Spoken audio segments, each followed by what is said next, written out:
naman. Hindi ko yata kaya ang ginagawa mo, Eva. Maghapon ka naghihintay, sisiputin kapag pwede. Kapag sinupot ka ng lalaki, ikakama ka. Pagkatapos, good night, goodbye, until next time. Hana, Huwag ka namang magalit sa akin. Kinakati lang ang dila ko eh. Bago ako magpunta ng Japan, gusto ko sanang itanong sa'yo itong matagal na naglalaro sa isipan ko. ano yun? Ano bang pakiramdam kapag matapos kang ikama ni Winston inaabutan ka ng pera bago umuwi? Tama na. Hindi ba parang katulad na rin kita at ng iba pa nating kasamahan? Hana, hindi ako kirida. Ganun na rin yon. Ang kaibahan nga lang, ako pampubliko, ikaw pampribado. Ang akala ko ba kaibigan kita?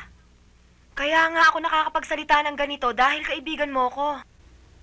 Hana, maligaya ako. Eh di mabuti. Matatahimik na isip ko kung ganun.